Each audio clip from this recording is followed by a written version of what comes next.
Hi poetry lovers, welcome to my channel Bella Poetry. My name is Bella and I love beautiful poetry. In our second series titled The Best Love Poetry and the Poets That Penned It, in our segment number 6, we will discuss the life of one of the greatest Russian poets, Alexander Pushkin, who greatly influenced Russian literature in the 19th and 20th century. Alexander Pushkin was born on May 26, 1799 in Moscow. His father, Sergei Pushkin, was a descendant of Russian nobility. His mother, Nadezhda Pushkin, actually had a very interesting background. Her great-grandfather, Avram Ganibal, was brought as a gift to Peter the Great. He was a slave. Peter the Great released him, sent him to Paris to study military engineering, and later Avram Ganibal became the general-in-chief in charge of building seaports and canals in Russia.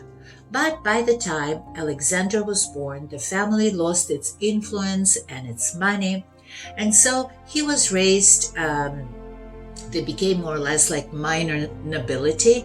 He was raised in a household where the father was very domineering and critical. The mother was a social butterfly who was more interested in pursuing her social ambitions than taking care of her son. So I assume that Pushkin was pretty lonely when he was a little child. He spent a lot of time with his nannies and nursemaids and servants that took care of the house. He had French tutors and he spoke only French until the age of 10. He was very close to his nanny, Arina, who was even closer to him than his own mother. In 1811, when Pushkin was 12 years old, until 1817, he started to attend a special school for the children of nobility. He was not a bright student, but he excelled in French and in Russian literature.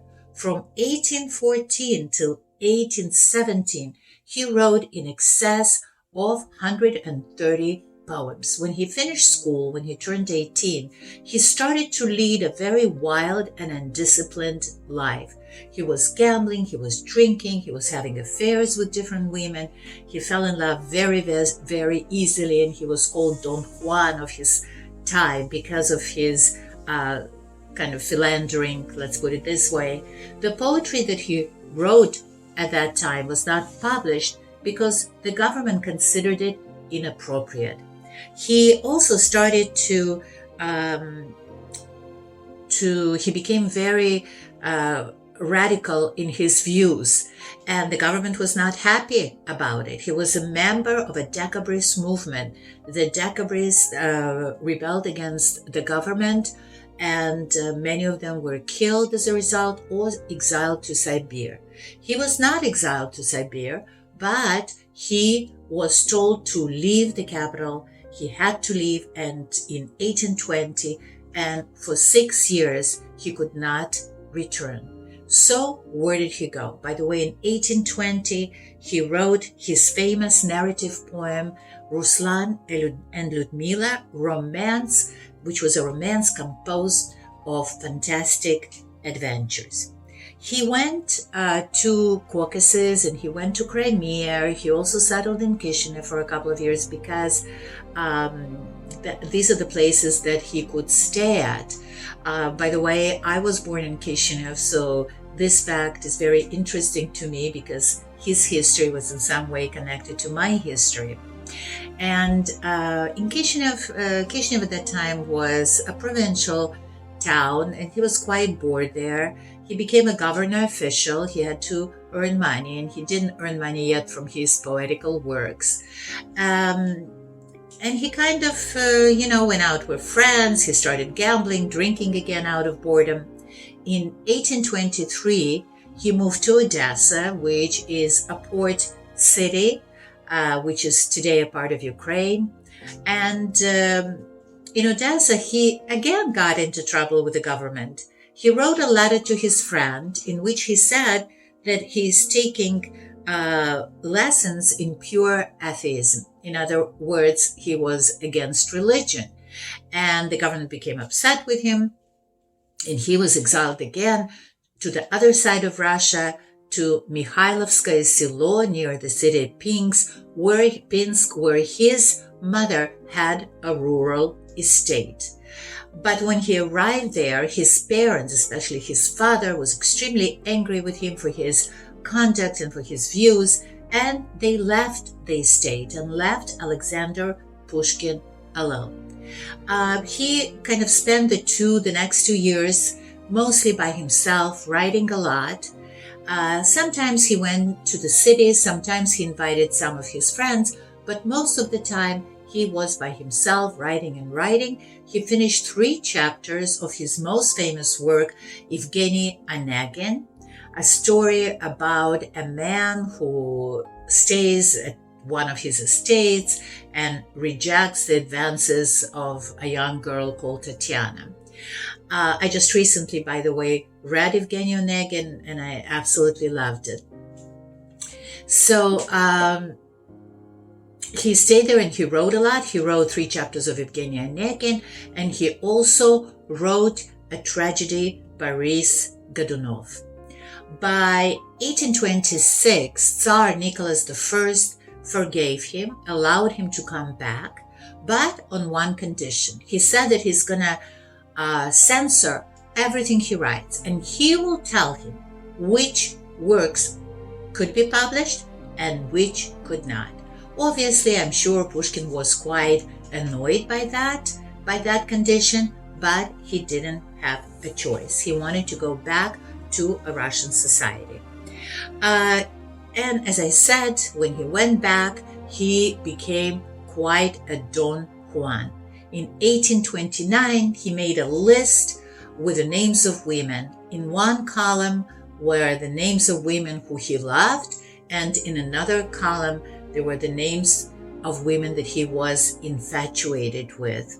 And he admitted that he had over 100 physical affairs with different women, married or not, and some were even much older than him.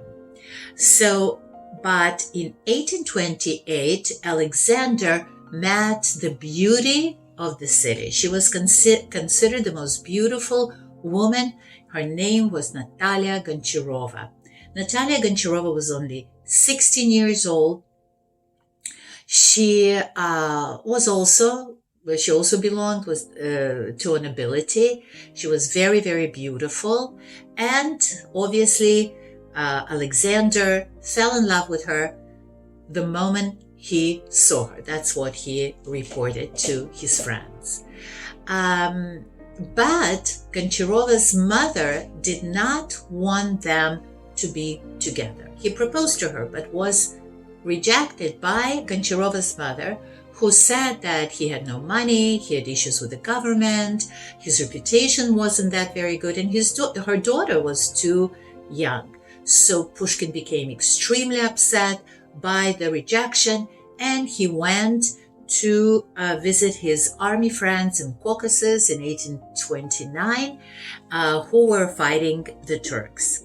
But on April 1830, Natalia Goncharova accepted his proposal, his marriage proposal, but only on one condition.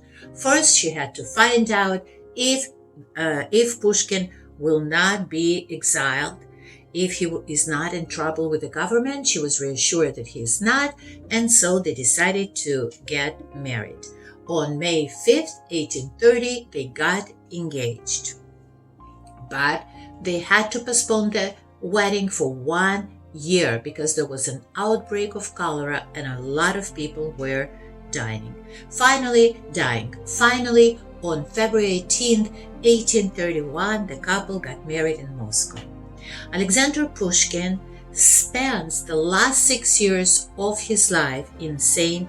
Petersburg. He returns to the government service, and he decides to write a novel about the life of Peter the Great. He convinces his in-laws, the parents of Natalia Goncharova, to give them some land and a house, and they agree. And he's constantly in debt. The money that he's making as a government official is definitely not enough. They spend a lot of time at the court because people said that Nicholas I, the King Tsar Nicholas I, was really attracted to Natalia Goncharova, was in love with her. Some people even spread rumors that there was an affair going on between the two. But I doubt it highly. Natalia Goncharova had 4 children from 1832 to 1836. I don't think she had enough time to engage in these matters, but she was very young and she was flirtatious and beautiful. So people obviously spread all kinds of rumors about her. At that time, in 1831, Alexander Pushkin also finished his famous work, Eugene Onegin. It took him 7 years to do that. He started in 1824 and he finished in 1831. In 1833, he was also appointed a member of the Russian Academy. But in spite of all this, his financial situation did not improve. Because they were at the court regularly, they had to spend a lot of money on friends and Natalia Goncharova's dresses. And he also continued kind of drinking a little bit and gambling. Pushkin was also a serial duelist before that. That was one of his negative sides. In 1833, he finishes his finest poetic work, which was called The Bronze Horseman. But the work was rejected by the Tsar. He found it inappropriate for publication, and it was published only after his death. In 1834, he also published a collection of his poetry and prose. Unfortunately, it was met with little enthusiasm. People loved his poetry, but were not so enthusiastic about his prose. 1836, again, Pushkin is falling deeper into debt, and the other terrible thing that was going on at the time is that the rumors against Natalia Goncharova were intensifying. In 1835, Natalia Goncharova meets a French cavalry officer, very handsome man by the name of Dantes, and he starts actively pursuing her. Pushkin is obviously very upset. Suddenly, he and his friends receive a letter, horrible letter, calling him a cuckold. It was called a cuckold letter. And Pushkin challenges Dantes to go on a duel and, shoot at each other. But Dante right away, literally a week later, proposes marriage to Natalia Goncharova sister Ekaterina Goncharova, and so the duel is canceled. They get married in the beginning of 1837. But he, in spite of being married, he continues kind of flirting with Pushkin's wife, Natalia. And that infuriates Pushkin. He pens a really bad, insulting letter to his adoptive father, whose name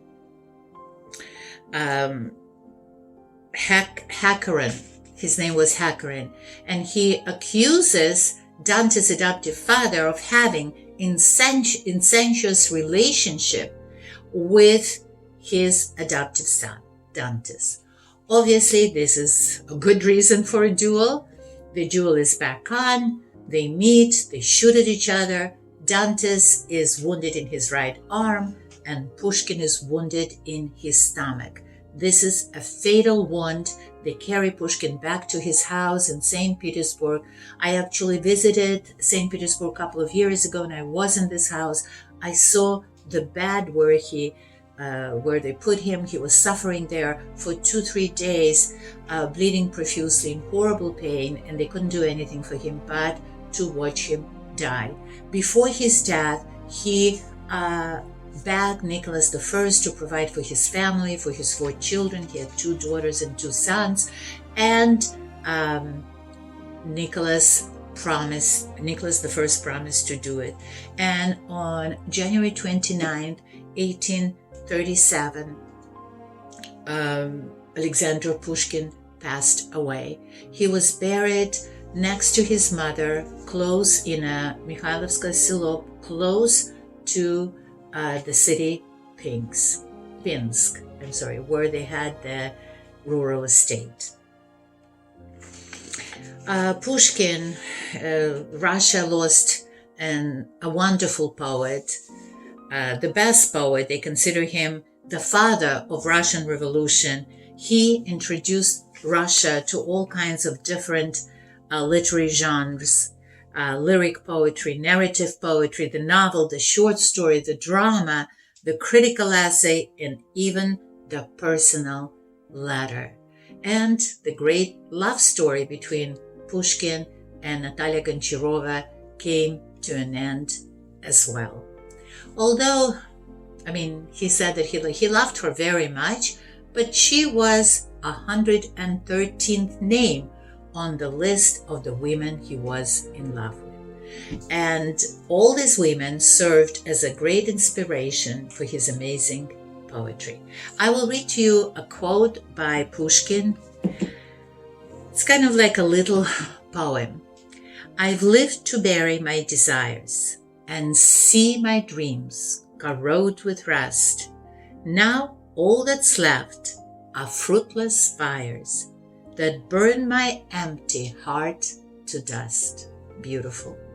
And then there is a poem, one of his most famous poems. I'm going to read it both in English and in Russian because I speak Russian fluently. It's called I Love You.